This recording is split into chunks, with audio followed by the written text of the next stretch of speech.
guhaye ikaze ku ruhando rwa politike mpuzamahanga paje n'amakuru mashya bikomeje kuvugwa kugarukaho ndetse biri kwibandwaho cyane mu karere ka Afurika y'ibiyaga bigari na byinshi biri kumvikana mu burasirazuba bwa Repubulika iharanira demokarasi ya Kongo. Ikibazo cy'umutwe nyeshyamba M23 ndetse n'igisirikare cya guverinoma ya Repubulika Demokarasi ya Kongo FARDC gikomeje gufata indi ntera ndetse kuri ubu nyuma y'amasaha make perezida mu bya politike umutwe nyeshyamba za M23 Bertrand Bisimwa atangaje ko bahagaritse kugaba ibitero ku birindiro by'abafatanyabikorwa b'ingabo za leta Kongo FARDC bagizwe n'imitwe ya FDLR Nyatura ndetse na FPP abajyarugamba n'indi mitwe igiye itandukanye bakunze guhuriza hamwe imbaraga mu rugamba mu gwashya ibikorwa by'umutwe nyeshyamba M23. Kuri ubu FARDC nigeze hagarika politike kugaba ibitero ndetse imirwaniko bikomeje kumvikana mu bice bigaragiye umujyi wa Goma, dore ko ubwo M23 hitagamo politike guhagarikirizaho ndetse no kwirinda kongera kugaba ibitero kuri ndero bya FARDC bumvikanaga mu birometero bike cyane uturutse mu mujyi wa Goma, dore ko amakuru aheruka agaragaza ko M23 kuri ubu yarwaniraga hafi n'agasozi ka Nyundo garere mu birometero 15 gusa uturutse mu mujyi wa Goma ufatwa nk'igicumbi ndetse n'umutima wa Kivu ya ruguru, imwe mu ntara zigize uburasirazuba bwa Repubulika iharanira demokarasi ya Kongo. Kugeza kuri ubu kandi umutwe nyeshyamba za M23 wari wanzuye ko utazigera usubira inyuma ho na santimetero n'imwe, ndetse ibi bigaragara ukonde mu maso y'abayobozi ba Kinshasa ndetse n'abagaba bakuru b'ingabo za Repubulika Demokarasi ya Kongo FARDC n'abashinzwe operation ya Sikoro ya kabiri mu burasirazuba bwa Kongo bagaragaza ko umutwe nyeshyamba za M23 kuri ubu ukomeje kunangira umutima ku byemezo bidasanzwe byafatiwe Rwanda, ndetse kuri ubu ari kwitegura gukoresha iturufu ndetse na plan ya kabiri isaba ingabo z'akarere ka Afurika y'ibiyaga bigari EAC kwitegurira kugaba ibitero ku mutwe nyeshyamba za M23 ndetse nabo bakunze gutwerera inyeshyamba za M23 bagaragaza ko zikorana nabo mu bikorwa bidasanzwe ndetse muri operation bakomeje kugenda abakora hirya no hino mu burasirazuba bwa Repubulika iharanira demokarasi ya Kongo. Amakuru mashya atugeraho nuko umutwe nyeshyamba za M23 muri teritwari ya Masisi zaba zamaze kubona abafatanyabikorwa abashya ndetse n'umutwe mushya wahawe izina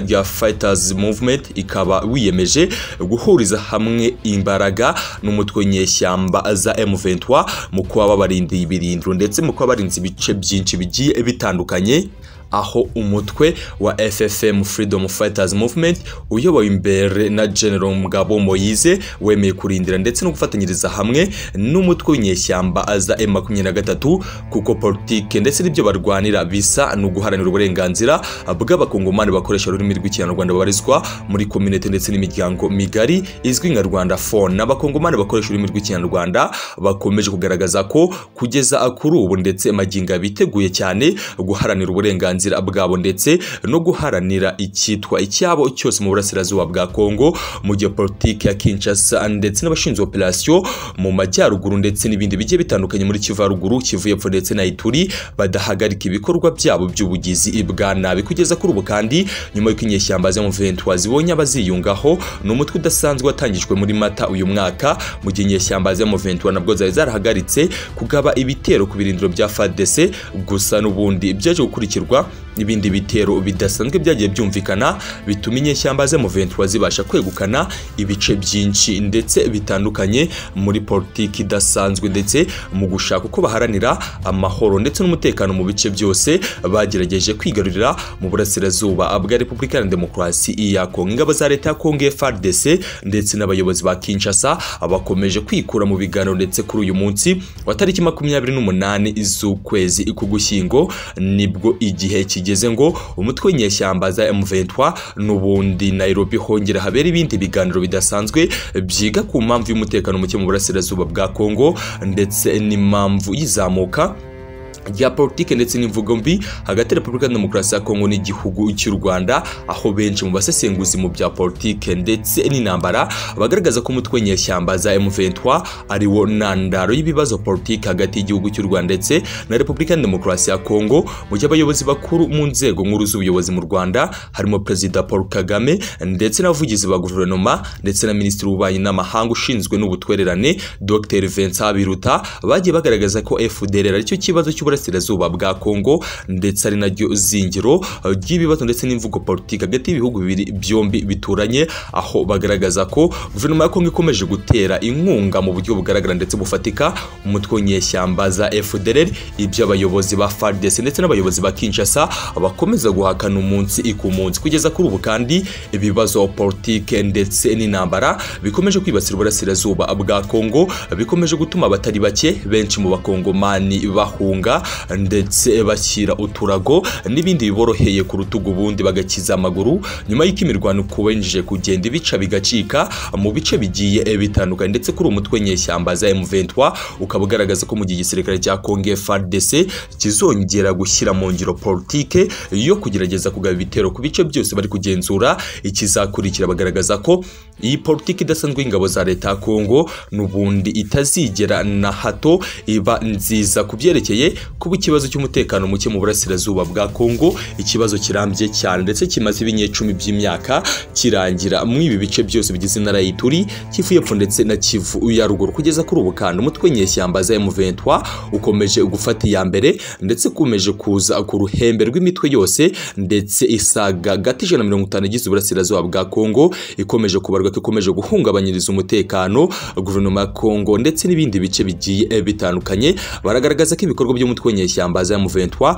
bibangamiye cyane politike ndetse n'ingeri z'ubuyobozi bwa Kinshasa, aho ibice by'uburasirazuba bwa Kongo byamaze gusa kuba nka leta yigenga, ndetse baratangaza ko ibice byose byafashwe n'inyeshyamba bishyirwaho amategeko ndetse bikagenerwa politike ngari n'iyi mitwe yitwaje intwaro iba yagerageje ndetse iba yamaze kwigarura ibice byose bigiye bitandukanye, bikomeje kugenda igenzura hose mu burasirazuba bwa Kongo. Ndetse kuri ubu kandi biragaragazwa ko uhereye muri Kivu ya Ruguru, Ituri ndetse na Kivu y'Epfo muri teritwari zigiye zitandukanye, imitwe yitwaje intwari ikomeje kuza ku ruhembe ndetse ikomeje gufata iya mbere mu kugerageza guhangana ndetse no gushyira hasi politiki ya Perezida Felix Antoine Tshisekedi Tshilombo ndetse n'abagaba bakuru b'ingabo bayoboye mu bice bigiye bitandukanye. Kuri ubu kandi umutwe nyeshyamba za M23 ukomeje kugaragazwa nk'ikibazo rukumbi cy'uburasirazuba bwa Kongo, ndetse uragaragazwa ko uri gutuma batagira ingano mu bakongomani. Kuva mu kwezi kwa Werurwe